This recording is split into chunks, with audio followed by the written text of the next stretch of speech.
So good afternoon, everyone from Toronto. Thank you for joining us for this webinar session today. My name is Ayman Chaudhary, and I'm the head of Secretariat of the Canadian Network of the UN Global Compact, which is the world's largest corporate sustainability initiative. With more than 10,000 companies and 3,000 non-business participants based in over 160 countries and more than 60 local networks. If your business is headquartered in Canada or a Canadian subsidiary of a global company, we are here to provide you all sort of support to engage with the UN Global Compact. I would like to start today's session by reminding the call to action we received from the UN Secretary General Antonio Guterres in June during the Leaders Summit organized by the UN Global Compact. The UN Secretary General called to raise our voices against expressions of racism and instances of racist behavior wherever we find it. Racism is an abhorrence that we must all reject, and there is an urgent need for leadership in recognizing and pushing back against systematic racism. Along with that, while we are trying our best to recover from this COVID-19 pandemic crisis, we must ensure that the measures being taken by the private sector and the government pave the way to a more sustainable economy and do not lock us further into a high carbon future. We must ensure that everything that we do reflect good citizenship towards environment, human rights, labor, and anti-corruption. Like all other nations in the world, in Canada as well, businesses have been significantly impacted from this pandemic and now looking forward to the recovery options. To find inspirations, we are running this webinar series titled as Business Continuity Through the Lens of Sustainability.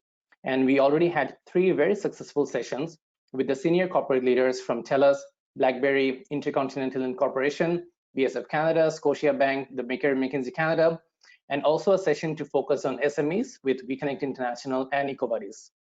The webinar series recordings are available on our website, and I encourage you all to listen into those findings and find insights for your business. Also, we have launched another working group to have a Canadian outline for sustainable business recovery through the lens of the Sustainable Development Goals. The primary objective of the working group is to explore the SDGs implication in terms of risks and opportunities in lieu of COVID-19, identify concrete steps companies can take to embed sustainability principles into their recovery response, and identify special considerations for sustainability reporting to reflect the response to COVID-19. Participation in the working group is eligible for any company located in Canada. If you are interested to know more, please feel free to reach out to me or my program manager, Daria at globalcompact.ca. We also have other initiatives going on for gender equality, circular economy for plastics, child rights and business principles, and for the SDGs. We would be very happy to respond to your queries about how to participate in those initiatives.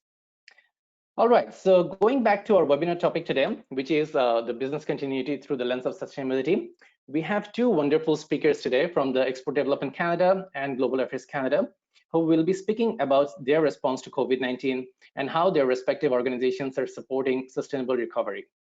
From EDC, we have Justin Hendricks with us today, who is the Senior Vice President of Sustainable Business and Enablement. And from Global Affairs Canada, we have Laird Hindell, who is the Deputy Director of Development Policy Planning. It is worth mentioning that GCNC has a long-standing relationship with both EDC and Global Affairs Canada since our inception here in Canada back in 2014, and we have carried out multiple projects and events in partnership. It is my pleasure to announce that EDC has also joined UN Global Compact as a participant tier company and committed to the 10 sustainability principles of UN Global Compact on environment, labor, anti-corruption, and human rights. Just a quick reminder before we start our discussion today, if you have any question for our speakers, please put it in the chat box here. Although we have a long agenda to go today with our speakers, but we will try our best to keep some time at the end to respond to your queries.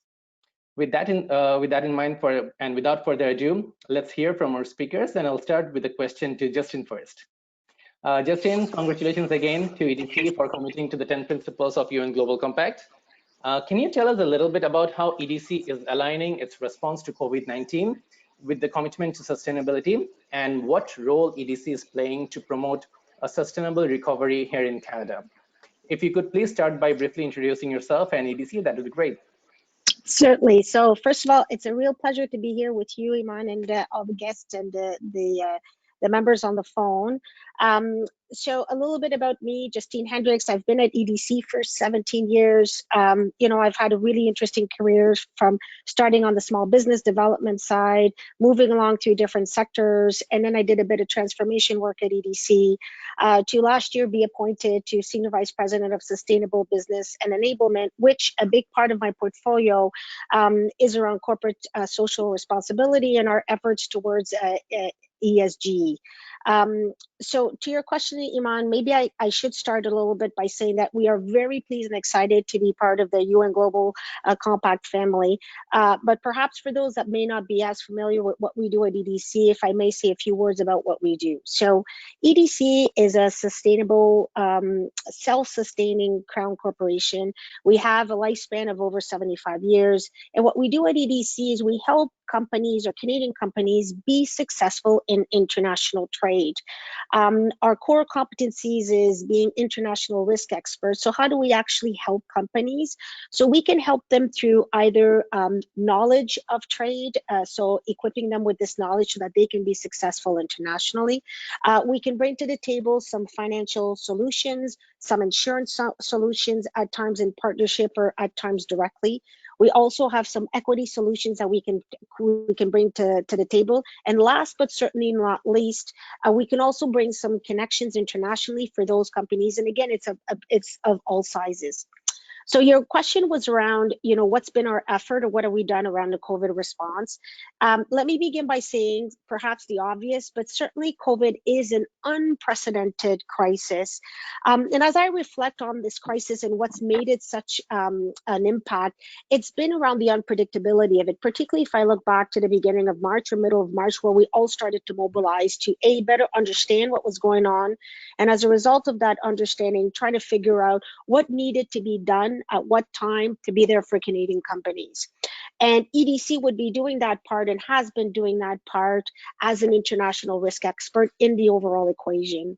So an example of that would be back in March, EDC's mandate was expanded to include domestic support. So on a day-to-day basis, our efforts and our solutions that I talked about a bit earlier are very much focused on Canadian companies and the supply chain that are focused on doing some business internationally. But with this expansion of our domestic powers, we were able to help accelerate some of the government Canada efforts towards helping the Canadian economy. So a good example of that effort would be how we mobilized to help set up the CEBA loan program, which is the Canada Emergency Business Account Program, which to date, I'm really happy and proud to announce that it's helped support over 700,000 Canadian businesses of various sizes towards helping temper what the COVID crisis has brought upon us. So EDC doesn't do this effort on its own. We're very much part of Team Canada. And what it's meant is we've been working hand in hand with the Government of Canada, BDC, and also some of the many of the Canadian financial institutions and the credit unions in order to pool our efforts to be able to deliver those solutions at the right time. So you asked about responsibility, right? And doing responsible business has very much been part of EDC's history for many years. We've done it, we've applied it as we've been looking at different transactions that we do around the world. But what I certainly have noticed, and hopefully your audience will, and more so over time, is that we've evolved our thinking and our approach to doing business responsibly by taking it from where we look at it when we're faced with an opportunity with a transaction. And now what we've done is we're evolving it to being part of the core of our corporate strategy, so that we're looking to really embed it in everything that we do on a day-to-day basis. So how did we see that inflection point or that pivot point? I'd say has been built around a philosophy that we hold very dear, which is that doing good is good for business. And that's how we've been looking to approach our COVID response. That's how we've been evolving some of our practices. And that's how you can expect us to be able to take a look at how we're going to offer our support through the recovery efforts that we're quite eager to be a part of over the coming months. So back over to you, Iman. Thank you so much, Justine, for highlighting those very important works that EDC is committed to and certainly helping the Canadian economy to recover. My next question is to Laird Hindell from Global Affairs Canada, and it is regarding the unprecedented toll that Justin has just reflected COVID-19 has had on economies around the world. Can you provide some insights into Global Affairs Canada's socio-economic response to COVID-19 and highlight the multilateral efforts needed for a sustainable recovery? Again, if you please start by briefly highlighting the areas of your work, that would be great there.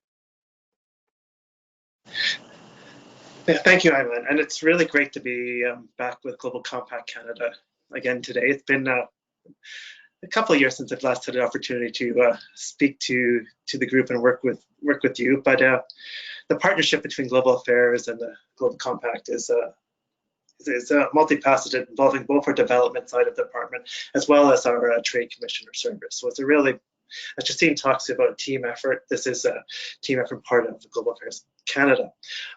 Myself, I've been with the Global Affairs for almost 20 years now, with postings in Africa and Asia, and most recently as the economic counselor in Tokyo before taking on this new job on the development side to look at how do we implement the 2030 agenda, but more importantly, how do we work together both as the public institutions and the private sector to help countries access the capital and financing they need to achieve their development objectives, working in hand between sort of for-profit enterprises with those organizations and entities that are pursuing a development impact, as we see them as complementary and not as antagonistic to each other. I think this pandemic and the response to the pandemic has put everything very much in order and built very strongly on that collaborative effort.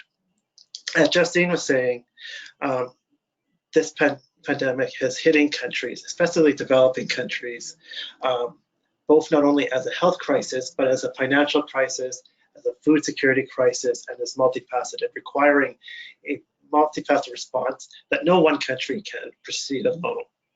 We're seeing 106 school-wide closures, which is roughly 60% of total enrolled learners around the world. Additional 95 million people are pushed into hunger. FDI is projected to decrease 35% due to COVID-related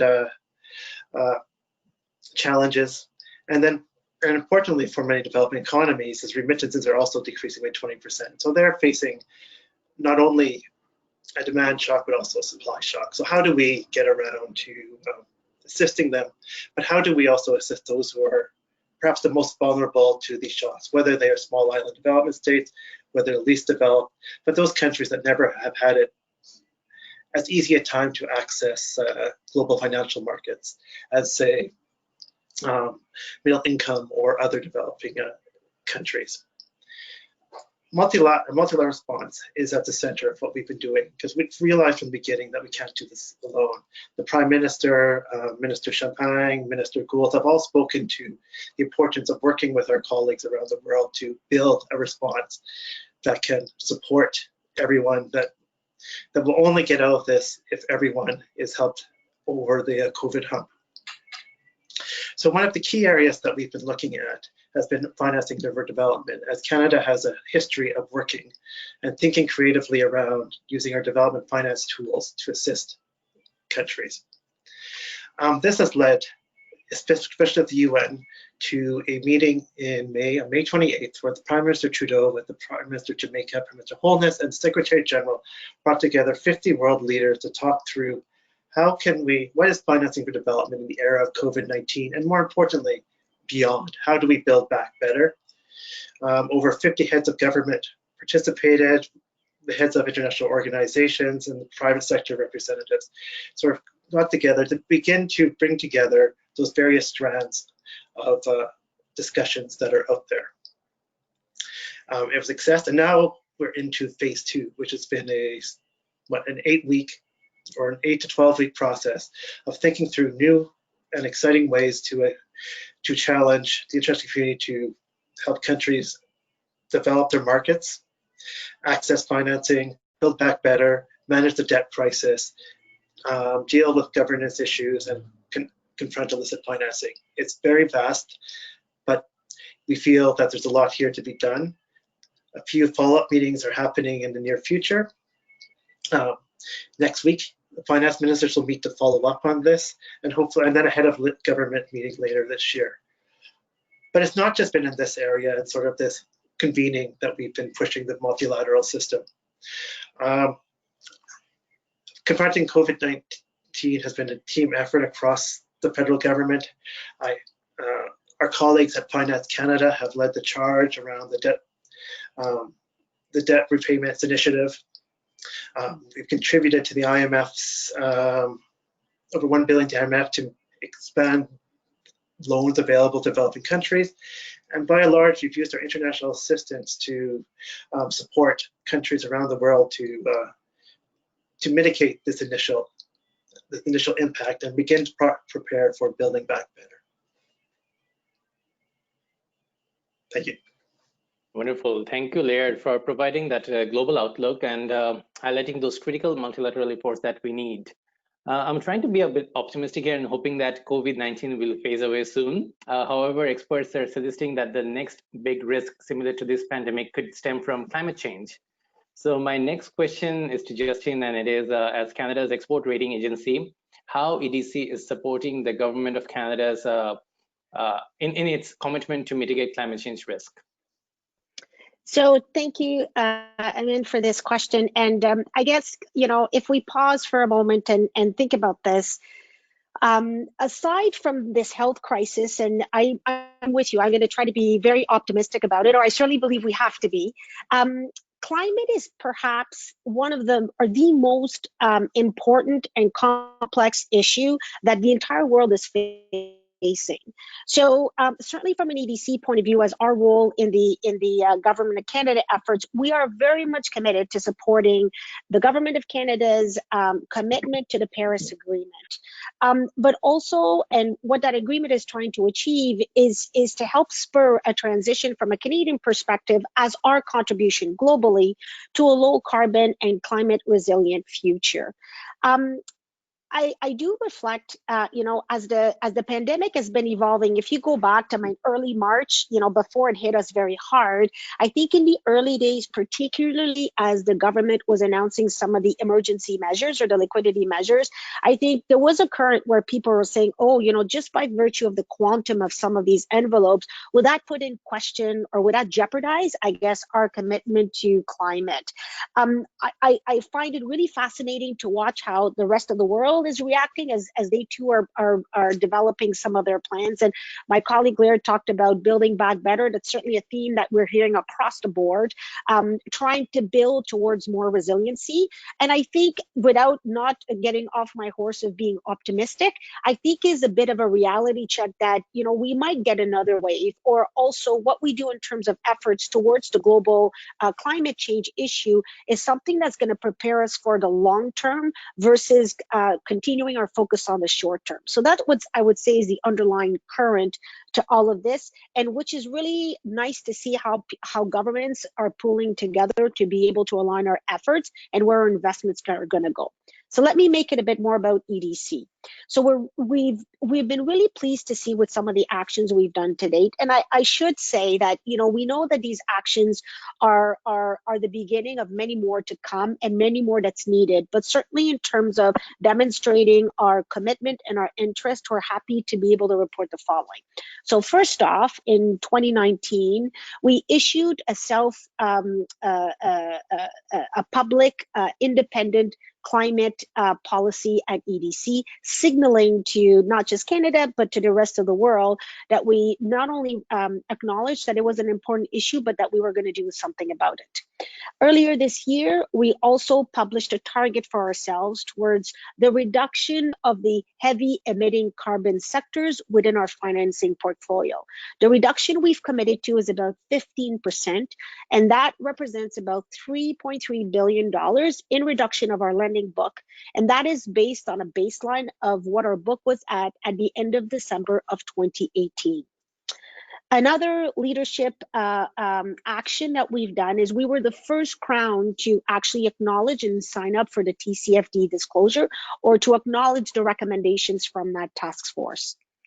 And if I go even further back in history, and actually this is a really good example I find of when you're in a position to take an early view or to spot an opportunity, and going back to doing good is good for business. Back in 2012, we had identified the opportunity and the focus that we wanted to take in the clean tech sector in Canada. And since then, we've become actually the leading financier in Canada of clean tech, with over $9 billion of financing support for this industry. And last but certainly not least, as an EDC-centric example, we were the first Canadian financial institution to actually issue a green bond back in 2014. Since then, we've been able to issue another 5 bonds. And we estimate that the investments and the efforts resulting from these bonds issuance have been able to help avoid more than 4 million tons of GHG. So these are just a few examples, Iman. And again, I do want to stress the importance of everybody doing their part.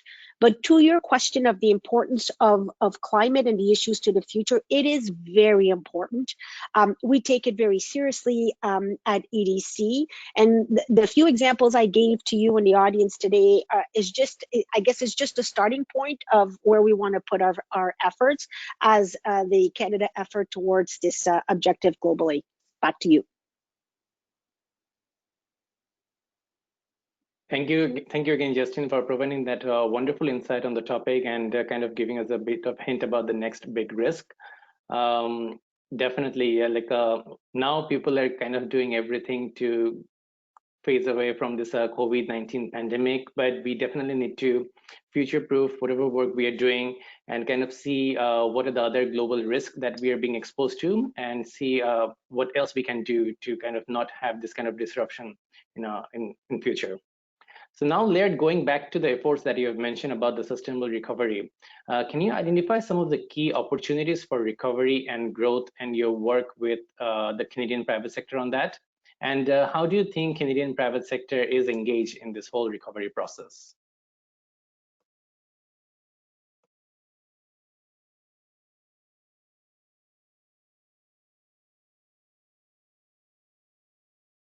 Laird, we cannot hear you. You're muted. All right. No worries. Sorry about that. I will continue with sort of this optimistic tone as we move to the sort of build back better, or look towards the future. And I really feel that a lot of, like, within Canada, within the Canadian private sector, within the more global private sector, private capital community, going on a long time, but building from 2015, the DNA for having a positive impact on the recovery for long-term economic growth and positive social environmental impact is there. And we're seeing this. One of the ways in which we are responding to this crisis is to support the private sector and aligning their efforts with, of course, with responsible business conduct principles, as well as the SDGs. Canadian companies, as we've seen, have quickly adapted to these challenges in a manner reflective of their commitments to RBC, that is consistent with international standards, whether it's the OECD guidelines on multinational enterprises or the UN guiding principles on business and human rights. Like, we have the groundwork there, the foundation is there. And as we continue to embed RBC policies and principles in our operations, and as we actively support communities and economies where they're invested to adapt and innovate, it will assist in getting through this difficult occasion, but also build the markets, the supply chains of the future that will, I think, will benefit both Canadian companies, but also our development partners, or developing economies, I should say. Although I'm from the development side, we are increasingly working very closely with our Trade Commissioner service and our trade policy colleagues.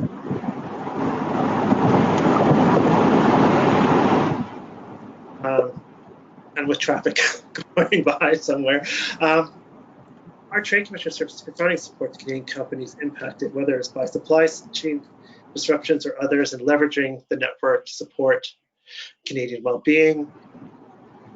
23 countries are being tracked for developments in international vaccine procurement. Over 4,000 foreign suppliers of COVID medical supplies have been screened, of which 164 have qualified for procurement in Canada. It just sort of touches upon some of the type of work that's going on in the department to support the private sector in the immediate, but also thinking through where we're going.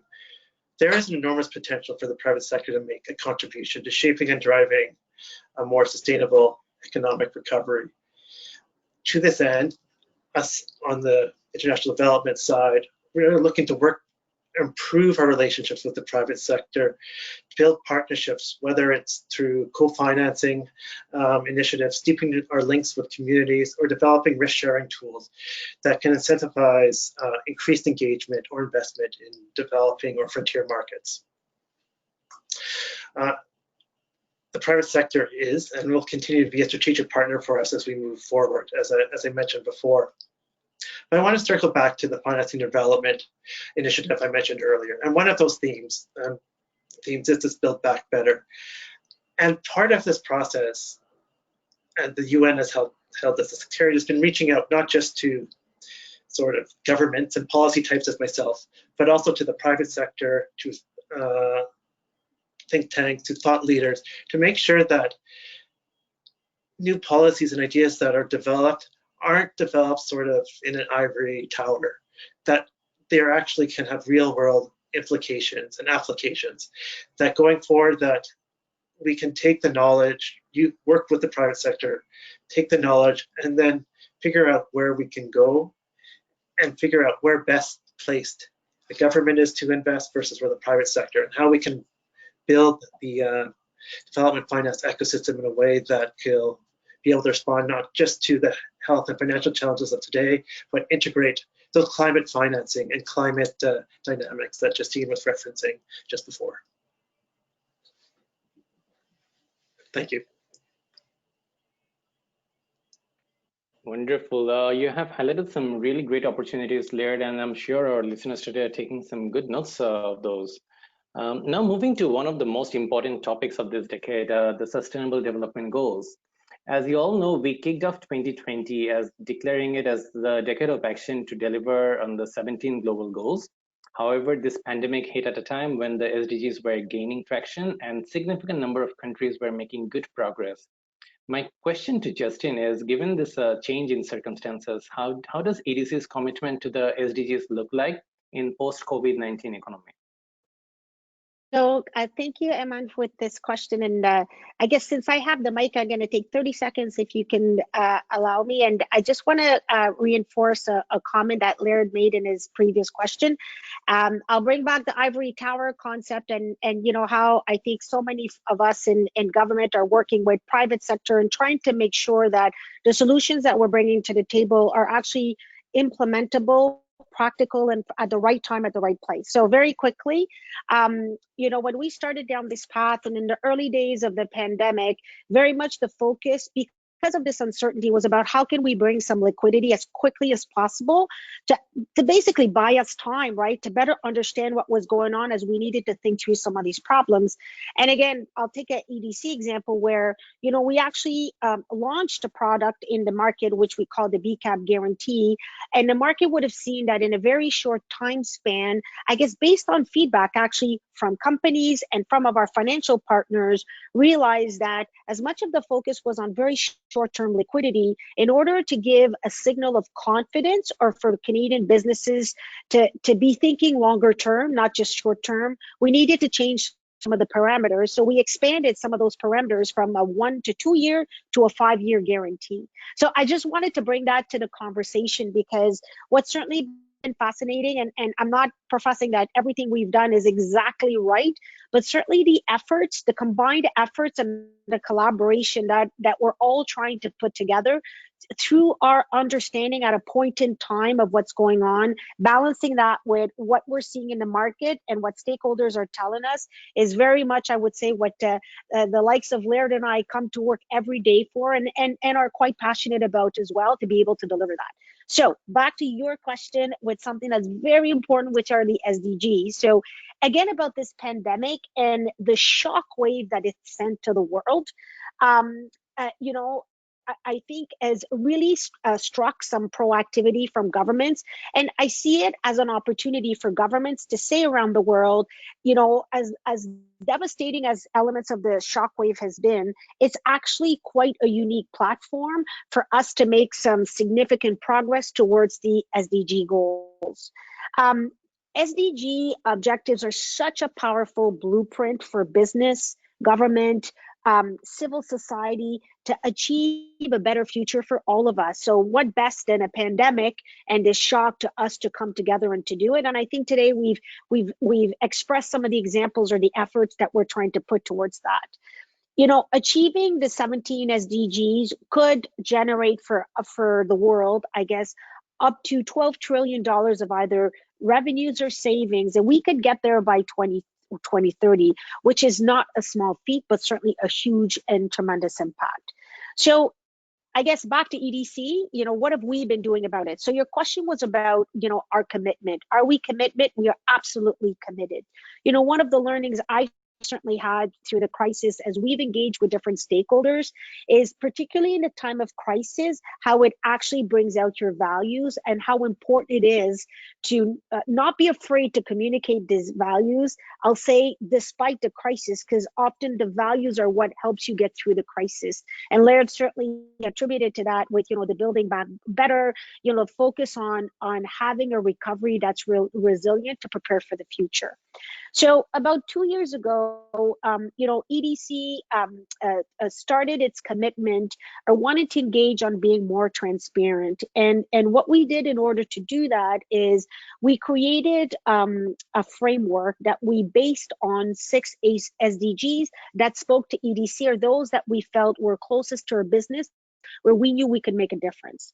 So some of those SDGs were, of course, climate action, gender equality, affordable and clean energy. So you see our clean tech strategy, peace, justice, and strong institutions, partnerships for the goal. So we do much of our business in Canada in partnership, and also industry, innovation, and infrastructure.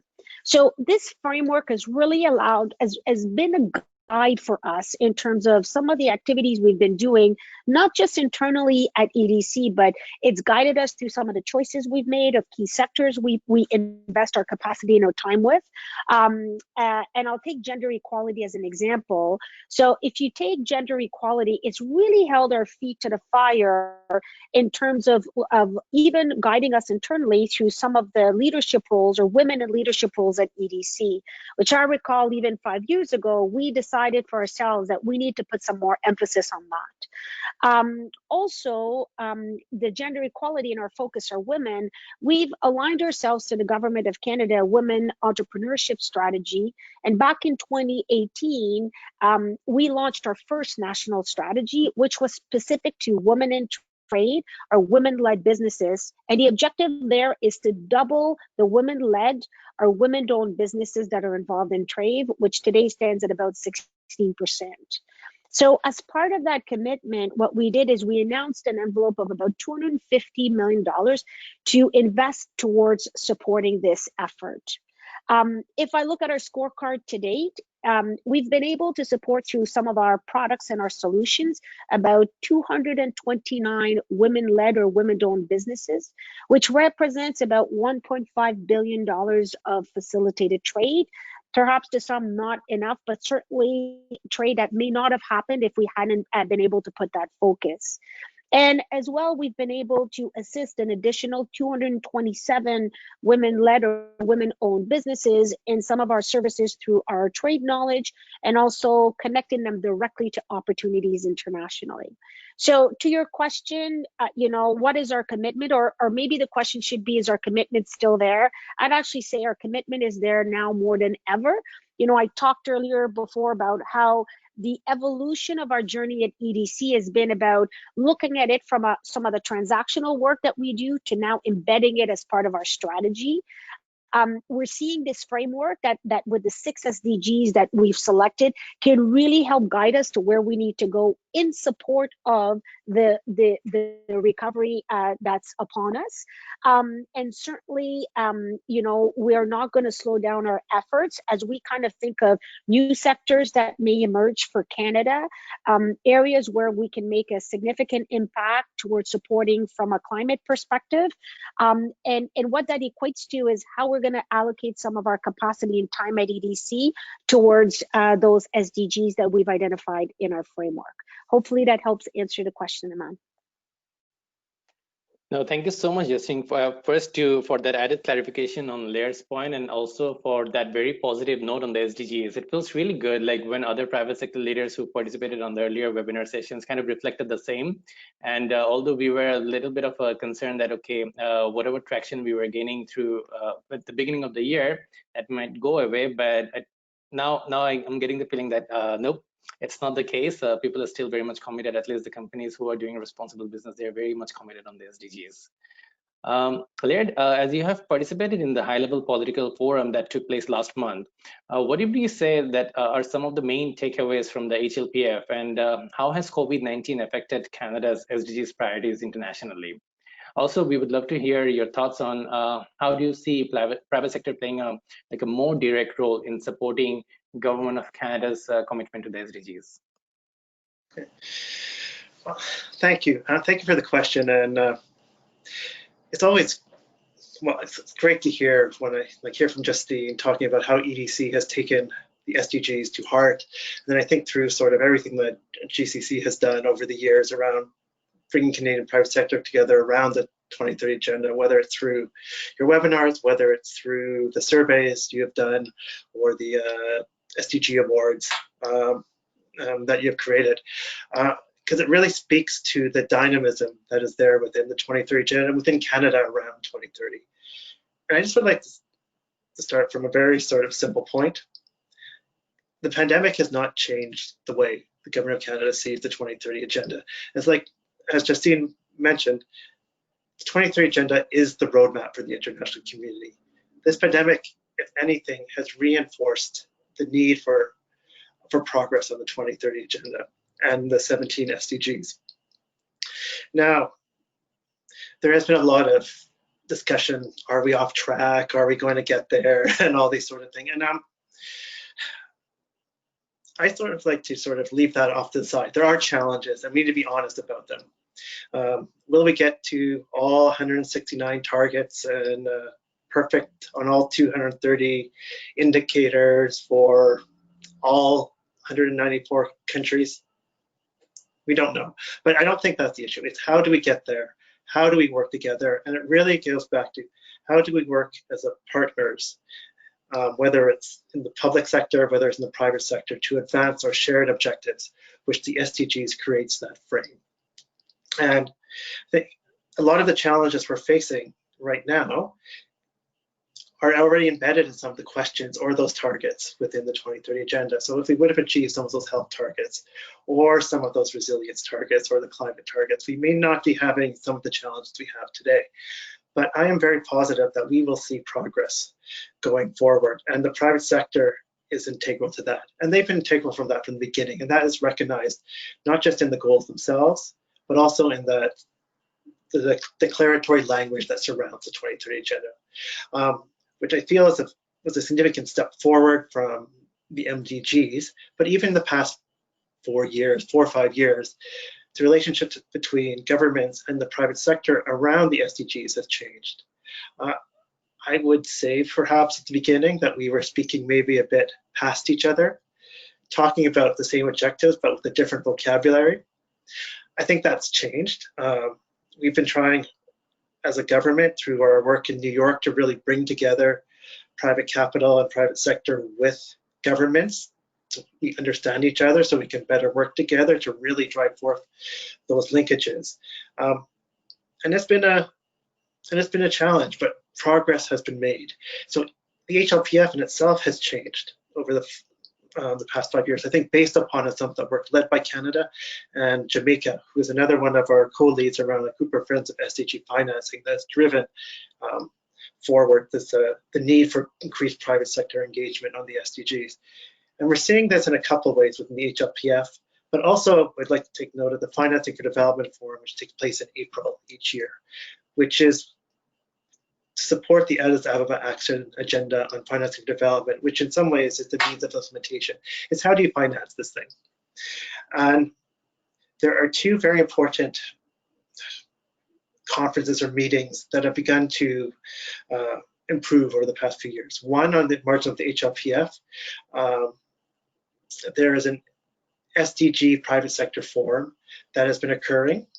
It has improved, it's drawing increased interest both from Canadian private sector representatives, but also more broadly, but also more interesting perhaps to, I think, some who are listening today, is on the margins of the Financing for Development Forum, there's something called the SDG Investment Fair, which is an interesting initiative which is trying to bring together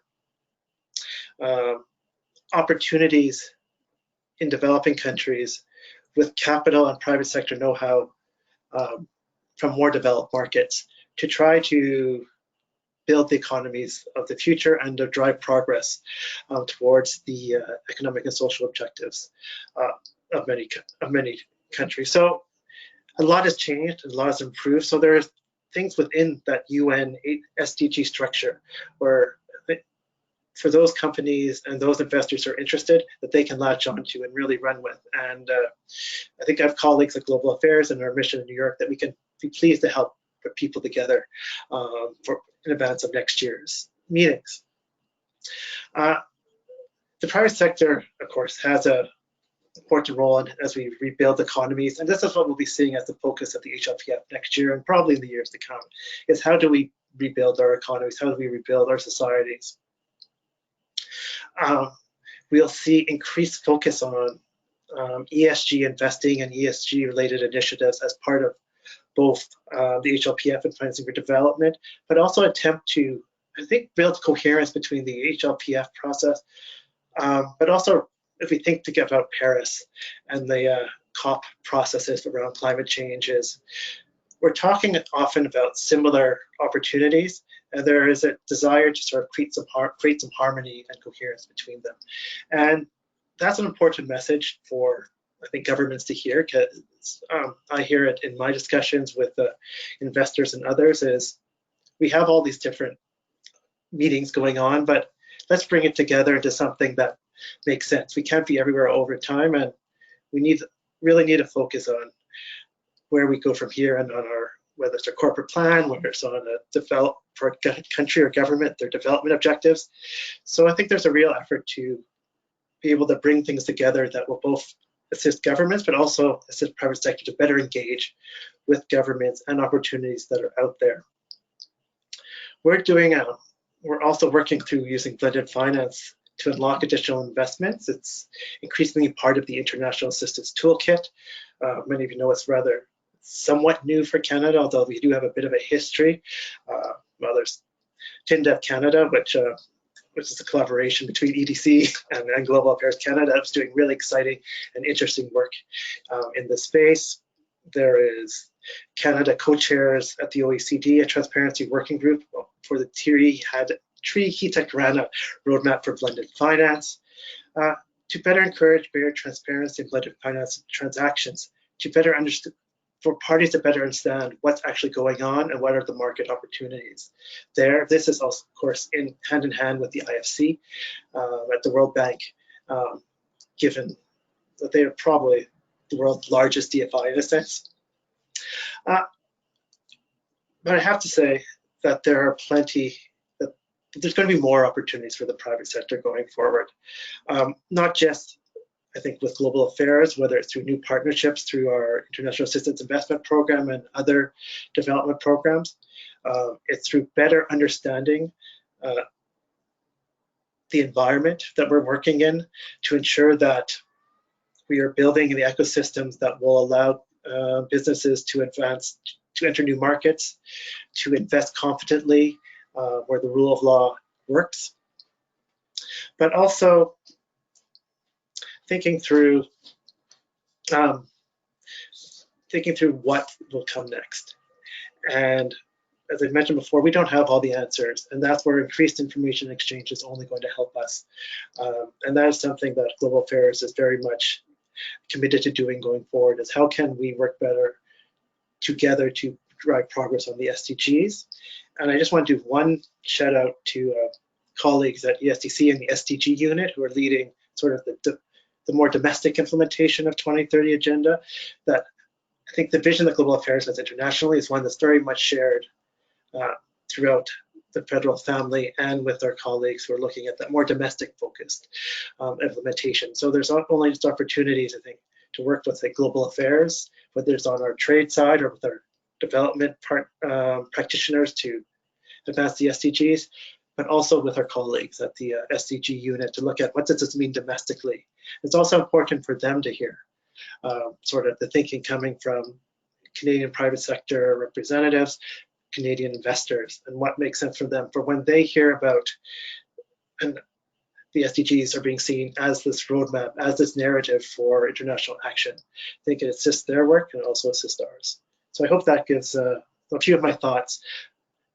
It's not going to go away, and I think it's, and we will get there. It may not be perfect, but we'll get there.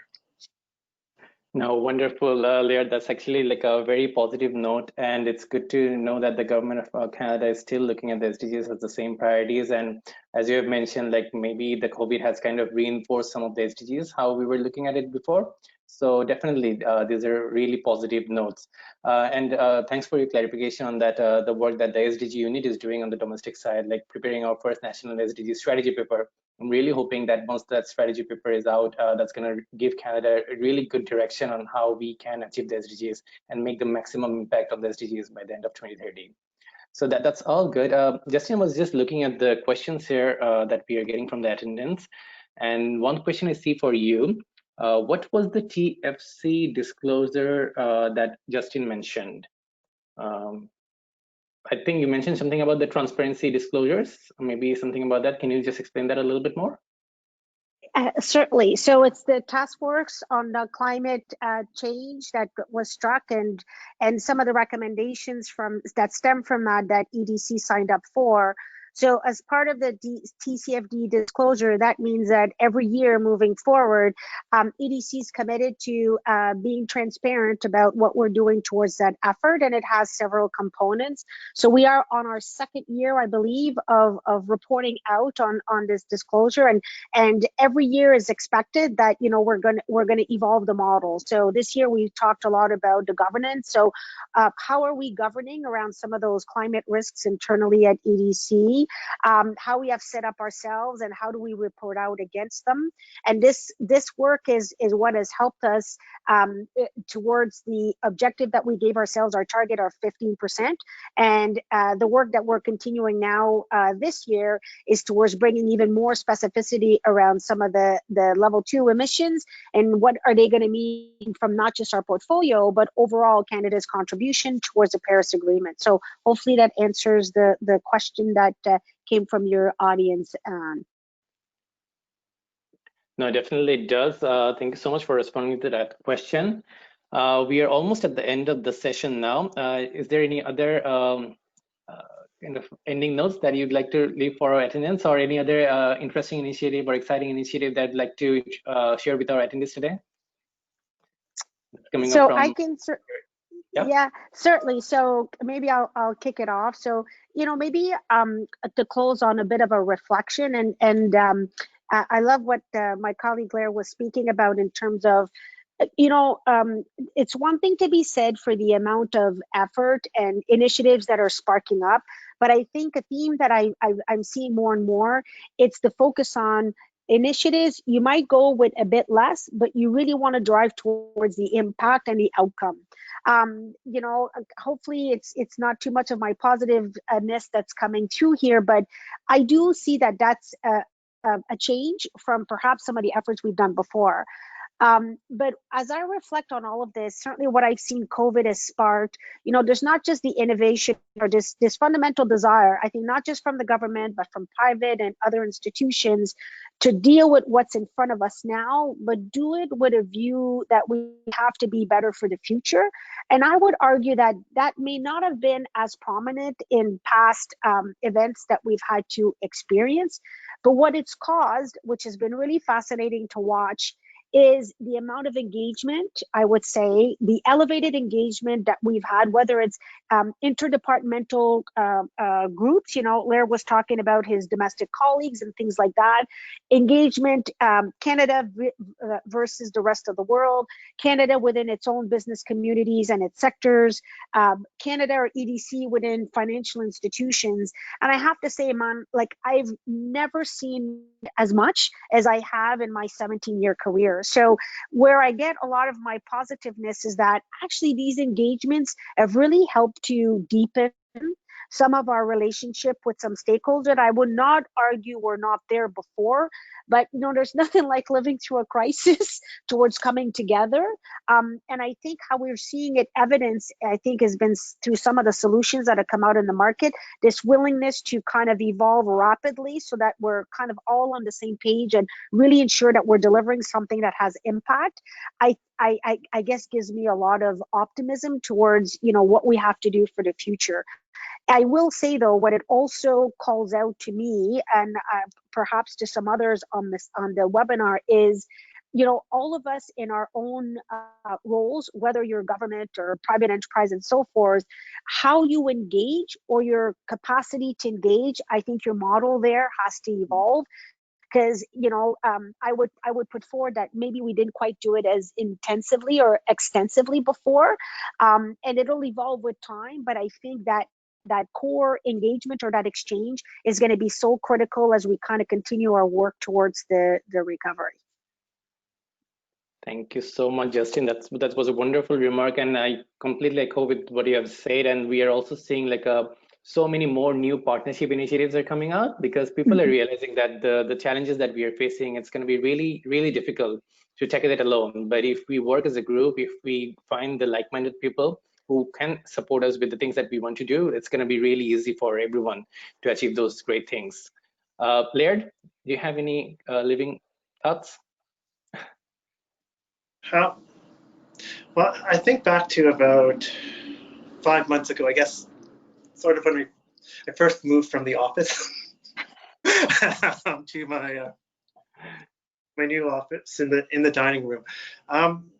That COVID-19, I think, has demonstrated from the very micro level, like how we can think differently, how we work, and how we work together. But that's also that same lens, that same way of thinking, I think, trickles up to how we approach some of these global challenges that I think at times are fairly easy, that can be just sort of, we can package it into, okay, another, say, head of government declaration or something like that, and then not really get into those details of what is the impact. What 2030 began, and which the responsive pandemic has driven home, is, I think, the need on the part for us to really think through what the impact is we are trying to achieve. For governments, it's sort of perhaps that broader public policy impact for our citizens, and for our private enterprises. But at the same time, for the private sector or private capital, it is how can we achieve those results that we wanted to achieve despite adversity. And maybe it's sort of shaking things up of looking at, like, from the international development perspective, but it might keep going back a fair bit, is, so what are the new markets out there? There are frontier markets that are beyond there that may increasingly be of interest, that will help achieve some profit motivation, but we'll also have those ESG outcomes that many investors and corporate citizens are looking for. I think the COVID-19 has brought this, I think, vision into a bit more concrete than it was previously. there will be false starts, there will be sort of setbacks, but I don't think we should let this get us down. We just have to keep on looking and evaluating as we proceed and looking for those opportunities. But the only way we can do that, I think, as a government to support the private sector is through communication and through hearing what works.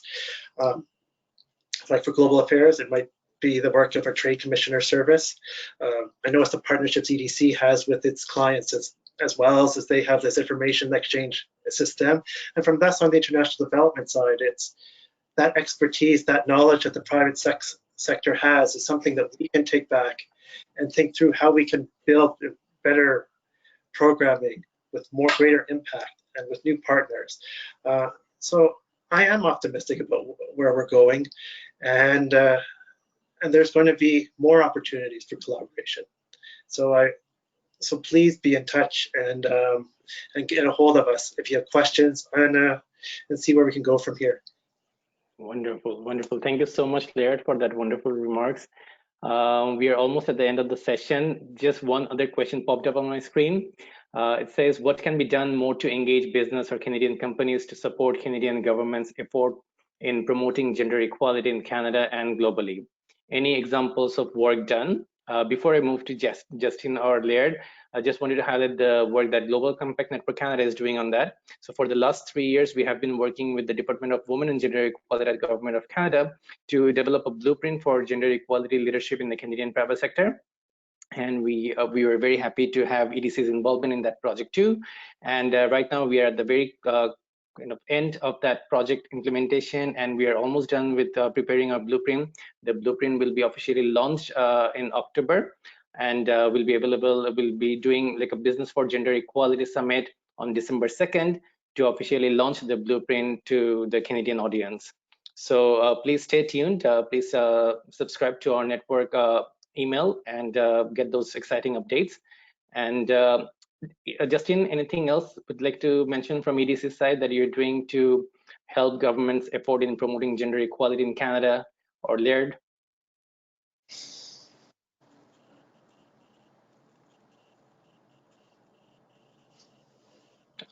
Justin cannot hear you.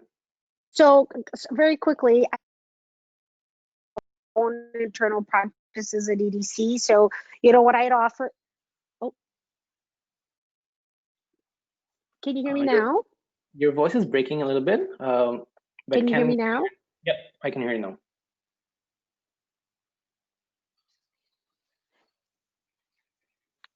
Can you hear me now? I think we are getting a bit of sorry.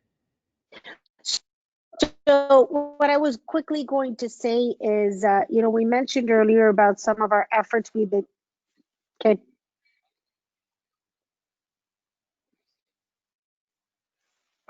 So why don't you go over to Laird? Yeah, let's try to do that.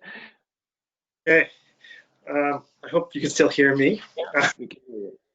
I just have to say, like, gender equality is at the center of Canada's foreign policy. Where's the feminist foreign policy, the feminist international assistance policy, the work our Trade Commissioner Service is doing with women entrepreneurs and women exporters? It is very much sort of at the core of what we're doing.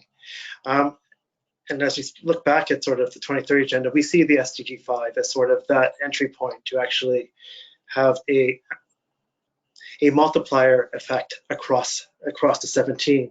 But what more can, I guess, the participants do to sort of support that effort? I think one of the key things is to work with your counterparts within government, whether it's with the Trade Commissioner Service, whether with its asset development to advance some of that gender equality work. It is about that increased work that's been going on to get more women on boards. Like, there's so much out there. We have made progress, but we know more work is required. And again, ideas, it's a two-way street. I know there's ideas within the public service, but we know there are ideas out there, and it's important that we have that communication going forward. And that is very much, and within the COVID-19 response, and I think whether it's wherever it is within the government of Canada, taking a gender equality lens is part of that process. We do realize that women have been impacted more so than men in many cases. And how do you design a response that takes into this account? How on the Indigenous development side do you deal with the uptick in gender violence as a result of COVID-19? How do you deal with the care economy? There is a lot of areas there that will be part of not just immediate response, but need to be built in to the Build Back Better effort as we race towards 2030. So we have some ideas, but let us know yours as well. No, that's wonderful to know, to see government's commitment on the SDG 5 on gender equality particularly. Justin, you want to try one more time to see if the connection has improved? Can you hear me now? Yes. Can you hear me now? Okay, so no. Okay, no worries. Thank you so much for your time, Justin and Laird, today. And I'm sure we will do some follow-up activities on the topics we have discussed. And thank you everyone again for joining us today. Please subscribe to our network and follow us on social media for getting our next updates. And as I've mentioned, our next big event, Business for Gender Equality Summit, is coming up on December 2nd. Please save the date on your calendar. It's going to be a virtual summit. And if you are subscribed to our network list, then definitely you'll be getting more updates on that one. So with that, I would like to conclude today's webinar session. Thank you again for your participation. Looking forward to see you again for the next one. Have a good day.